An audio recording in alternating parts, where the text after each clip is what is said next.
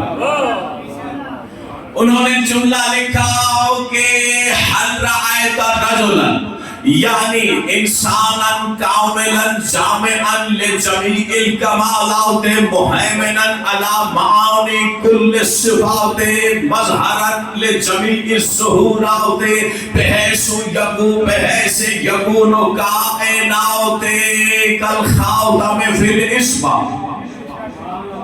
اللہ اکبر.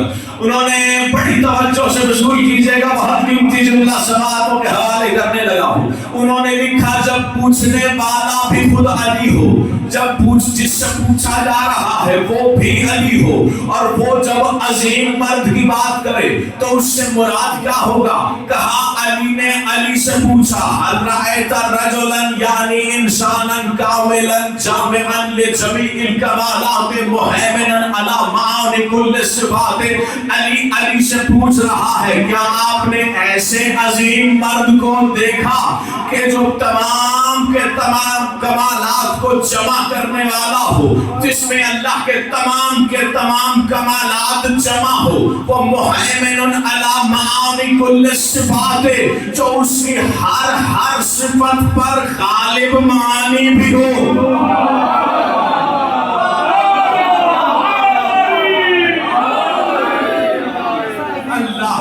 نہیں جو پہنچے وہ واقعی قابل داد, جو نہیں پہنچے انہیں اپنا ہم قدم کرنے کے لیے اسی مرحلے پر رک کا جملہ سماعتوں کے حوالے کرنے لگا ہوں. اترے گا اسی سینے میں جس کا مقدر ہوگا, جس کے ظرف میں وسعت ہوگی, جو ولایت کی وادی میں پرواز کرنے کے لیے تیار ہوگا. یعنی وہ یہ لکھ رہے ہیں کہ مہیمن علی معانی کل الصفات جو اللہ کی ہر صفت پر غالب معنی ہو. کیا مطلب؟ اگر کوئی پوچھے رحمان کا معنی کیا ہے, کہے وہی عظیم مرد. رحیم کا معنی کیا ہے, وہی عظیم مرد. مہیمن کا معنی کیا ہے, وہی عظیم مرد. رب کا معنی کیا ہے, وہی عظیم مرد. غالب کا معنی کیا ہے, وہی علی کل غالب.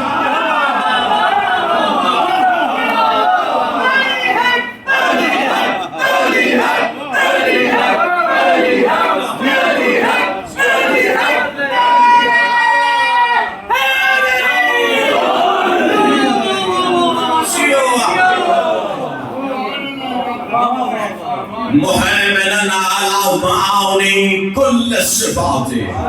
علی کا ظاہر, علی کے باطن سے جب عظیم اور کامل انسان کے بارے میں پوچھے گا تو کسی ایسے عظیم کے بارے میں پوچھے گا جو اس کی ہر صفت کے معانی پر غالب ہو. اللہ اکبر. مہیمناً علی معانی کل الصفات ومظہراً لجمیع الظہورات. میرے ہم قدم ہو تو یہاں نہیں رہو گے, عرش تک پہنچو گے. عرش تک پہنچتا وہی ہے جس کے سینے میں علی کی ولایت ہو, جس کی وجہ سے عرش قائم ہے.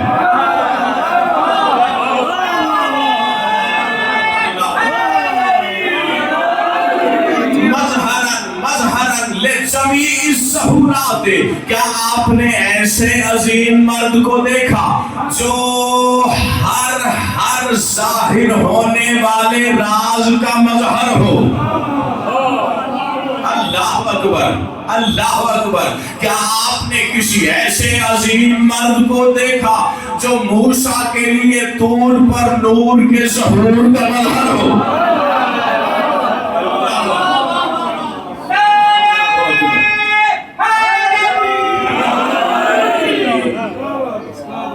یا تو بات نہیں پہنچی, ایک قدم آگے بڑھانے کے لیے بطور پیمانہ بھی یہیں رک کے ایک جملہ کہنے لگا ہوں کہ آپ میرے کس سطح تک ہم قدم ہیں. کیا کہا؟ مظہرن لجمیع الظہورات، جو اس کے تمام ظہورات کا مظہر ہو، چاہے اس کا راز، اس کی کوئی صفت جہاں کہیں سے ظاہر ہو، اس کے ظہور میں ظاہر ہونے والا وہ ہو. یعنی موسیٰ کے لیے دور کے نور میں ظاہر ہونے والا بھی وہی ہو، اور معراج کی شب میں پس حجاب اس کے نور میں ظاہر ہونے والا بھی وہی ہو.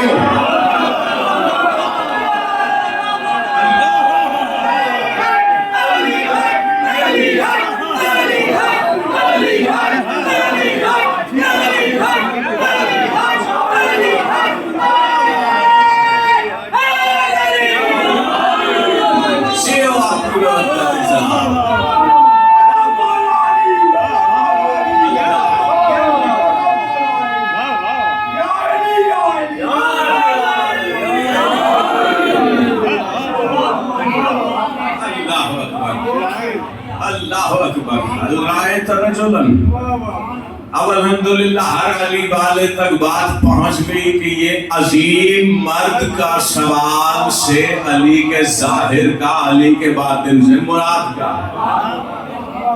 آگے کیا کہا؟ هل رأيت رجلا؟ قال نعم وإني أسأله عنه إلى الآن من أنت؟ کہا ہاں میں نے ایسے ہی عظیم مرد کو تو دیکھا. ہاں میں نے دیکھا، اور جب اسے دیکھا تو اس سے ابھی یہ سوال کیا، کیا من انت؟ تو کون ہے؟ کہا انا الطین، میں مٹی ہوں. گھبرا گئے؟ کیا کہا؟ انا الطین، میں مٹی ہوں. انا الطین، میں مٹی ہوں. تین مٹی کو کہتے ہیں. ابھی آیت کا ترجمہ سماعتوں کے حوالے کر کے جا رہا ہوں. سورہ آل عمران کہہ رہی ہے کیا؟ خلقہ ان مثل عیسیٰ عند اللہ کمثل آدم خلقہ من تراب. عیسیٰ کی مثال اللہ کے نزدیک آدم کی مثال ہے. عیسیٰ کو اللہ نے تراب سے خلق کیا. عیسیٰ کس سے خلق ہوا؟ تراب سے. اور جب آدم کے بارے قرآن سے سوال کرو تو قرآن یہ کہتا ہے وَإِذْ قَالَ رَبُّكَ لِلْمَلَائِكَةِ إِنِّي خَالِقٌ بَشَرًا مِنْ طِينٍ. اللہ ملائکہ سے کہہ رہا ہے میں طین سے بشر بنانے والا ہوں. پتہ نہیں میرے ہم قدم ہو یا نہیں. تراب کا مطلب بھی مٹی، تین کا مطلب بھی مٹی، تراب کا ظاہری مطلب بھی مٹی، تین کا ظاہری مطلب بھی مٹی. قرآن بتا رہا ہے کہ عیسیٰ خلق ہوا ہے تراب سے، آدم خلق ہوا ہے تین سے. اور جس علی کے ظاہر سے اللہ آدم بنا کر مسجود ملائک کر دے، علی کا باطن کس سے کا حقدار ہوگا؟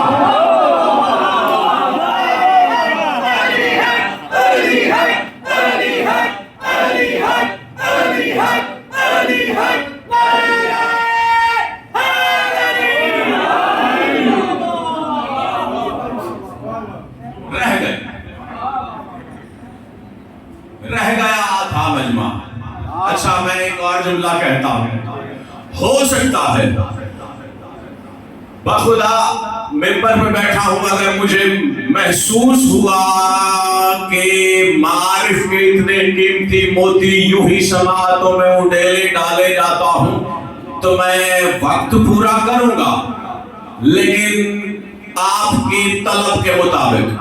اگر میرے ہم قدم رہے تو پھر سفر آگے سے آگے. اگر کسی کے ذہن میں یہ گمان انگڑائی لے رہا ہو کہ اللہ آدم کے لیے کہہ رہا ہے کہ میں نے اسے تین سے خلق کیا، لسان اللہ خود اپنے لیے کہہ رہا ہے میں تین ہوں، تو کیا آدم اور لسان اللہ اپنی حقیقت میں برابر ہیں؟ ہرگز نہیں. ایک حدیث سناتا ہوں. آپ کے جملہ وصول کرنے کی وجہ سے جس انداز سے وصول کیا میں یہیں پر رک گیا. اتنی ہی رسد ہونی چاہیے نا جتنی طلب ہو. معصوم کا فرمان ہے کیا؟ معصوم نے فرمایا اکل الطین حرام، مٹی کھانا حرام ہے. مٹی کھانا حرام ہے. جس سے معصوم مخاطب ہے اس نے سوال کیا مولا مٹی کی حرمت میں حکمت کیا ہے؟ مٹی کیوں حرام کی گئی؟ فرمایا اس لیے کہ تمہارے بابا آدم کو مٹی سے خلق کیا تھا. اگر تم مٹی کھاؤ گے تو تمہاری خلقت مٹی سے ہے. اگر تم مٹی کھاؤ گے گویا تم مردہ کھا رہے ہو. فرمایا مٹی کے حرام کھانے میں حرمت کا سبب یہ ہے کہ تمہاری اصل مٹی ہے. پھر اس نے سوال کیا مولا کیا مطلقاً مٹی کھانا حرام ہے؟ فرمایا ہاں مطلقاً مٹی کھانا حرام ہے. اکل الطین حرام الا طین قبر ابی عبداللہ الحسین.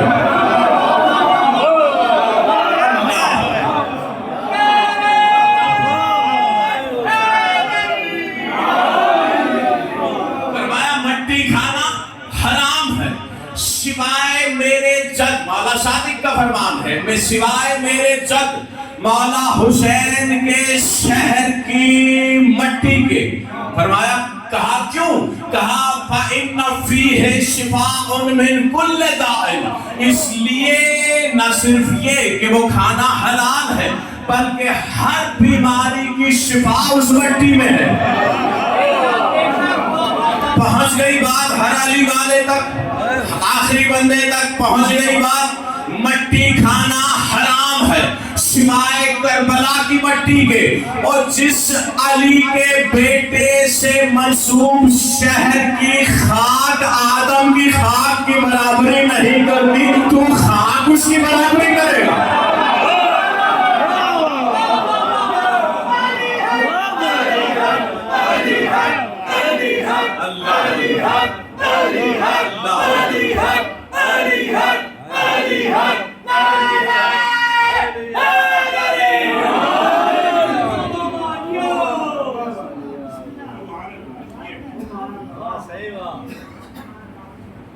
انشاءاللہ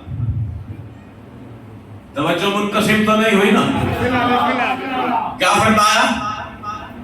آدم مٹی سے خلق ہوا، طین سے خلق ہوا.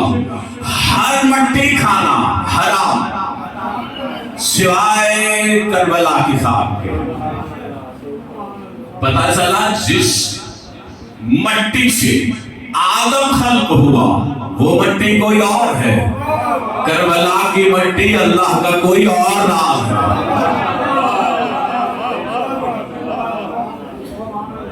کہاں تھی بات؟ فرمایا من انت انتی. کہا میں مٹی ہوں. آئے کہاں سے؟ مٹی سے. جانا کہاں ہے؟ مٹی میں. پھر کہا من انا، میں کون ہوں؟ کہا انت ابو تراب، تو ابو تراب ہے. اللہ اکبر. عیسیٰ کس شے سے خلق ہوا؟ تراب سے. میں پھر ایک جملہ ایک جہل سامنے آ گئی اور بات بخدا ہے بہت بڑی. بخدا خدا مجھے افسوس نہ ہونے دینا. وصول کرنا اترے گی اسی سینے میں جہاں ولا ہوگی. عیسیٰ خلق ہوا تراب سے اور علی ہے بو تراب. عیسیٰ خلق ہوتا ہے کن سے. یہی وجہ ہے کہ جو علی نے کہا انا الامر بین الکاف والنون، کاف اور نون میں چھپا ہوا امر، میں علی ہوں. یہ امر کیا ہے؟ کیا مطلب؟ کیا کہا لسان اللہ نے؟ جب امر سے متعلق قرآن سے سوال کیا جائے تو قرآن یہ کہتا ہے وَأَمْرُهُ إِذَا أَرَادَ شَيْئًا أَن يَقُولَ لَهُ كُن. اس کا امر یہ ہے کہ جب وہ کچھ خلق کرنا چاہے تو وہ اس شے کو کہتا ہے کن. اس کا امر یہ ہے, آپ کی توجہ بھانپنے کے لیے رکا ہوں, اس کا امر یہ ہے کہ جب وہ کچھ خلق کرنا چاہے تو اسے کہتا ہے کن, ہو جا, کن ہو جا. کن ہے کاف اور نون, کن ہے صرف کاف اور نون کے حرف. پتا چلا شے خلق ہوتی ہے اس کے امر سے. یہی تو لسان اللہ بتا رہا ہے, انا الامر بین الکاف والنون. لسان اللہ کہہ رہا ہے کاف اور نون تو بس حرف ہیں. امر اللہ کے حجاب میں اگر میں علی کن میں موجود نہ ہوتا تو کن سے بھی کچھ خلق نہ ہوتا.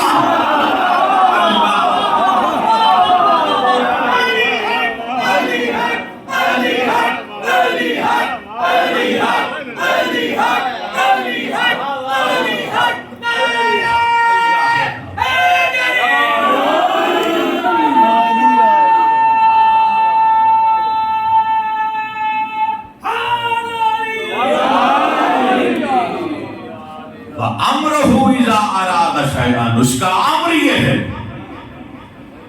درود پڑھ لیجئے گا مل کے ایک مرتبہ آواز بلند آ کے.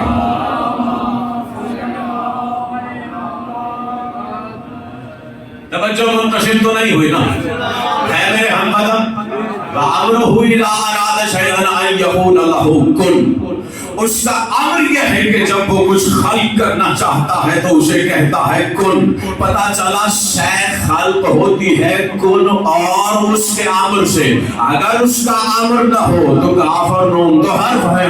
یہی لسان اللہ نے کہا اگر میں کاف اور نون میں چھپا امر ہوں, امر کے بغیر شے خلق ہی نہیں ہوتی. اللہ ہم قدم ہیں تو اگلے مرحلے کی جانب بڑھایا. کہا من انا, میں کون ہوں. کہا انت ابو تراب, تو ابو تراب ہے نا ذہن میں. علی کا ظاہر علی کے باطن سے ہم کلام ہے. جب علی کے ظاہر نے کلام کرتے ہوئے گفتگو اس مرحلے تک پہنچی, اللہ اکبر, تو باطن نے سوال کیا انا انتا, کیا میں تو ہوں. کہا حاشا, کہا حاشا کا, ہرگز نہیں, ہرگز نہیں. انا انا و انا انا, میں ہوں اور میں ہی میں ہوں.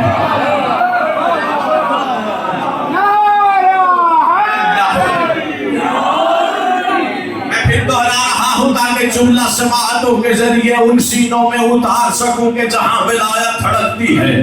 علی کا ظاہر علی کے باطن سے مخاطب ہو کے کہہ رہا ہے نہیں, ہرگز نہیں, میں ہوں, میں ہی میں ہوں.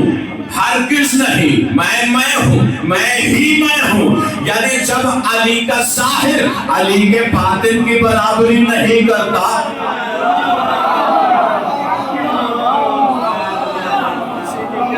اللہ اکبر, یہی سبب ہے کہ لسان اللہ نے کسی مرحلے پر فرمایا تھا ظاہری امامت و باطنی غائب لا یدرک. فرمایا میرا ظاہر امامت ہے, میرا باطن ہی تو وہ غیب ہے جس کے ادراک کا امکان ہی نہیں.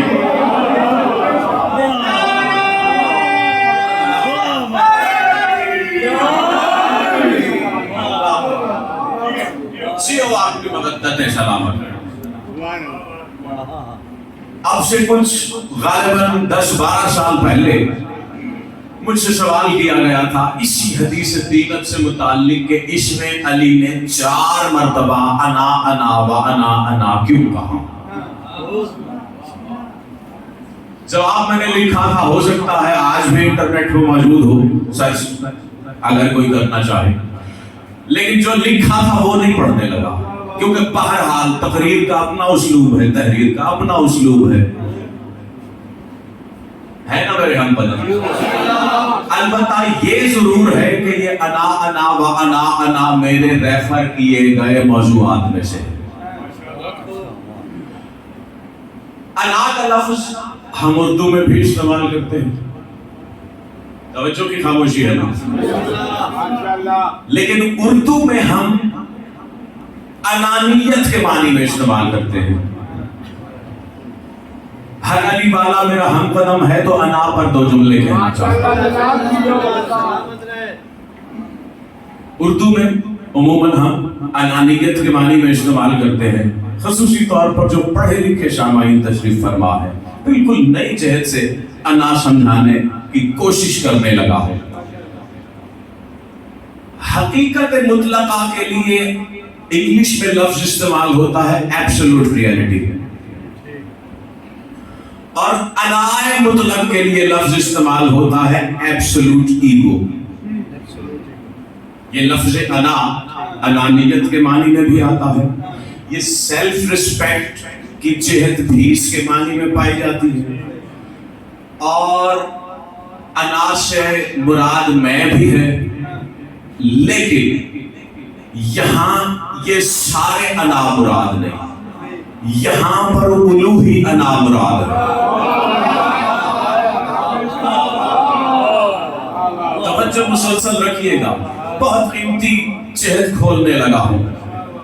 انائے مطلق ایبسولوٹ ایگو، حقیقت مطلقہ ایبسولوٹ ریالٹی. گھبرائے ہوئے تو نہیں ہے نا؟ میں جملہ کہنے لگا ہوں، پتہ نہیں کس کے لیے زبان پہ آ رہا ہے کہ جو ایبسولوٹ ریالٹی اسی کے ساتھ تعلق پیدا کر سکتی ہے جو ایبسولوٹ ایگو کا حامل ہو.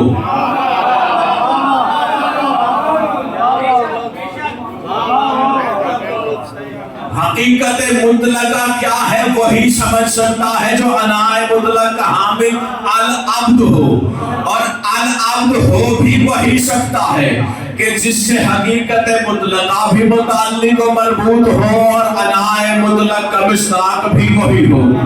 یہی سبب ہے کہ سوائے حقیقت مطلقہ کے یا انائے مطلق کے حامل کے انا کہنے کا حق کسی کو ہے ہی نہیں.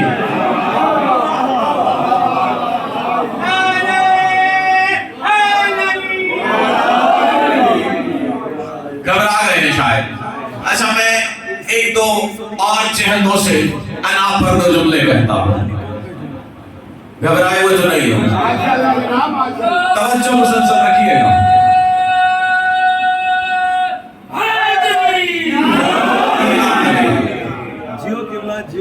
کیونکہ انا کہنے کا حق ہے ہی اسی العبد کو جو انائے مطلق کا مصداق ہے. میں بڑی مشہور حدیث کے ترجمے اور مفہوم سے اسی جہت کو کھولنے کی کوشش کرتا ہوں. چلی کیا ہے، علی جانے یا نبی جانے؟ علی کیا ہے، چلی جانے یا نبی جانے؟ نبی کیا ہے، چلی جانے یا علی جانے؟ کیونکہ العبد مطلقاً ہے ہی یا نبی یا چلی، تو گویا کہا جا سکتا ہے کہ انا جانے کہ انا کیا ہے، انا کیا ہے.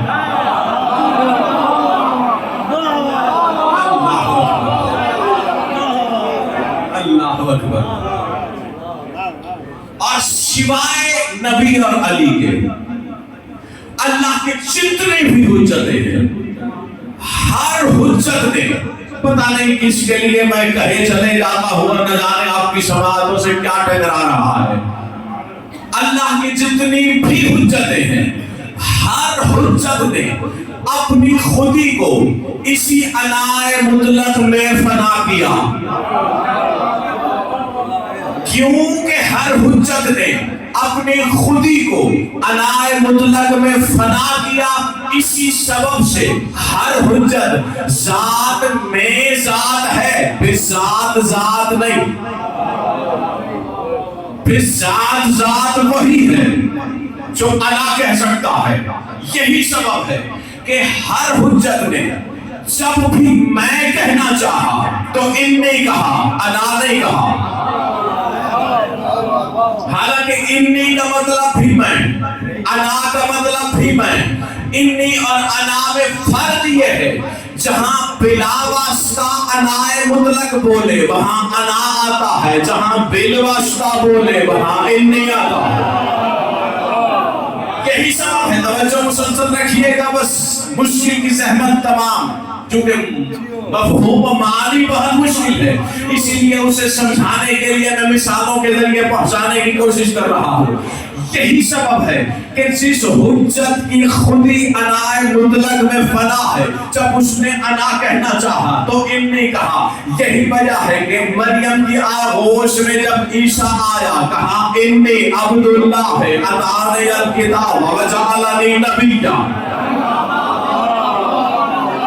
جب بطن ماہی میں یونس پکارا تو کہا لا الہ الا انت سبحانک انی کنت من الظالمین۔ اللہ اکبر۔ ابراہیم نے اسماعیل سے مخاطب ہو کر کہا انی ارا فی المنام انی اذبحک۔ انا کہہ ہی صرف وہی سکتا ہے جو اللہ اکبر۔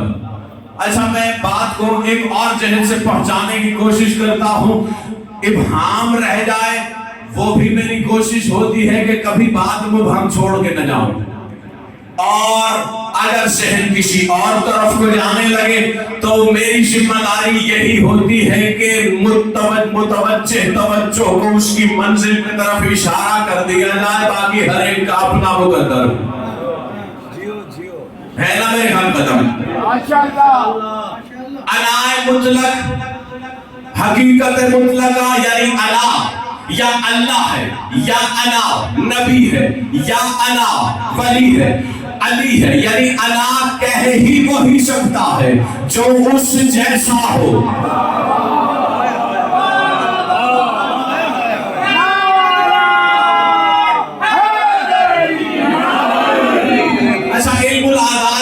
سے میں کھولنے کی کوشش کرتا ہوں، حرفوں کی عدد میں بتاتا ہوں، میرے ساتھ شمار کرتے رہیے گا۔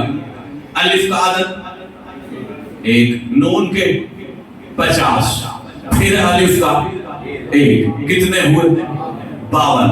الف کا 1، نون کے 50، 51، پھر الف 52۔ انا کے عدد ہیں 52۔ ولایت کے عدد کیا ہے؟ واو کے عدد 6، لام کے 30، 36، الف کا 1، 37، یا کے 10، 47، اور گول تے کے 5۔ انا کے عدد بھی 52، ولی کے عدد بھی 52، یعنی انا کہہ ہی وہی سکتا ہے جو ولی ہو۔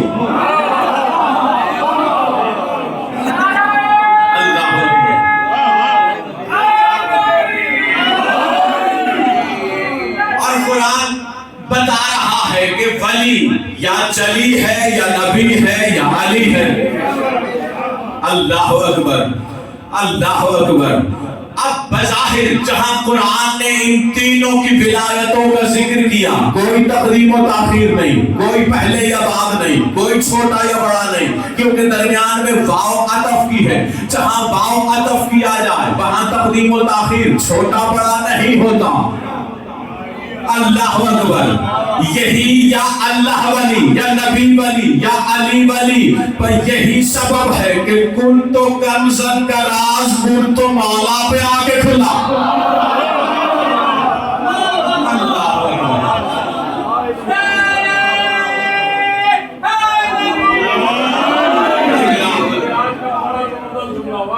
آپ کی مودت سلامت۔ اچھا در حقیقت اللہ جانے علی کی ذات میں طلسم کیا ہے؟ اللہ اکبر۔ حالانکہ اس ولی نے جس نبی جس ولی کی زبان سے کن تو کنزن کہلوایا ہے، یہ بھی ویسا ولی جس نے خدیر میں ہاتھ بلند کر کے ولی دکھایا ہے، وہ بھی ویسا ولی۔ لیکن اللہ جانے علی کی ذات میں طلسم کیا ہے؟ جب نبی علی سے مخاطب ہوتا ہے تو کہتا ہے یا علی انا انا و انت انت، میں تو میں ہی ہوں لیکن تو ہے۔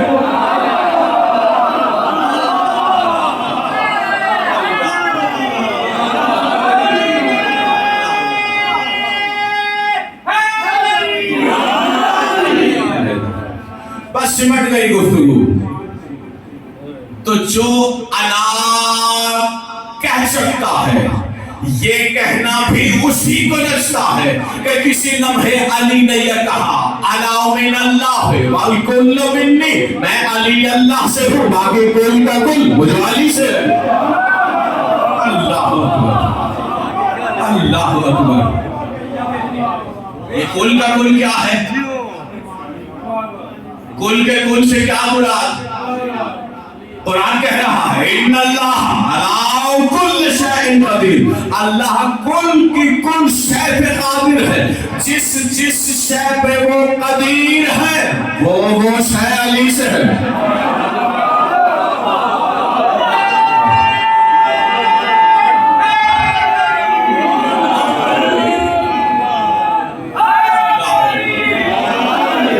بس سمٹ گئی بات۔ انا کا سلسلہ صرف اللہ محمد اور علی پر رکتا نہیں، بلکہ وہ انا جو انا کہہ سکتا ہے وہ کہہ رہا ہے حسین منی وانا من حسین۔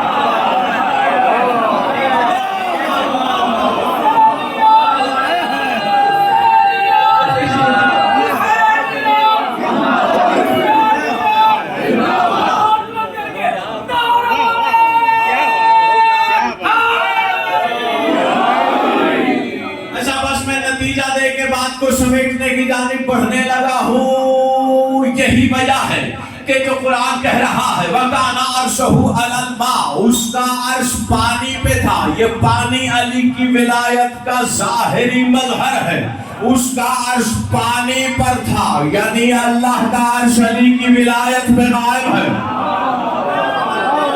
میں بڑی تیزی سے جملے سماعتوں کے حوالے کرتے ہوئے گفتگو کو سمیٹنے لگا ہوں۔ اس کا عرش پانی پر ہے۔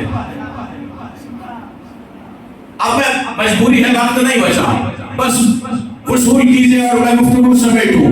القرآن کہہ رہا ہے کہ اس نے ہر شے کو پانی سے خلق کیا، رسول کہہ رہا ہے اللہ نے ہر زندگی کو علی کی ولایت سے خلق کیا۔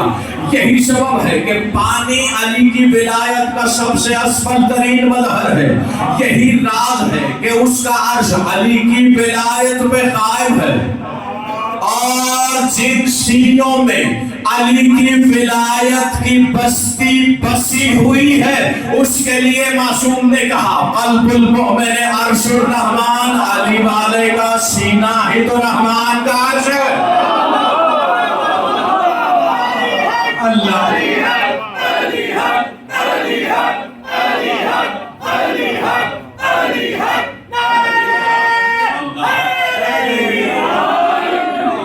آپ کی مودت ہے سلام، اس کا عرش علی کی ولایت پہ قائم، جس سینے پہ علی کی ولایت کی بستی بسی ہے وہی تو وہ سینہ ہے کہ جسے رحمان اپنا عرش کہتا ہے۔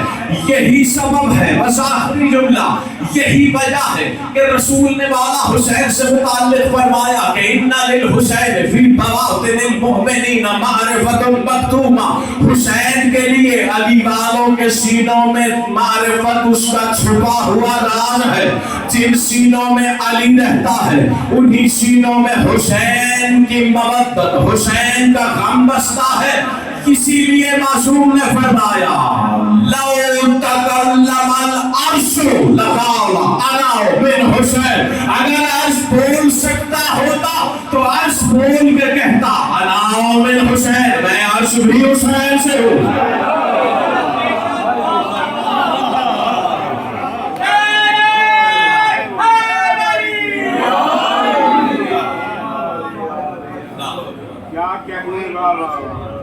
بس سمٹ گئی بات، اپنی منزل پر آ گیا۔ یہ انا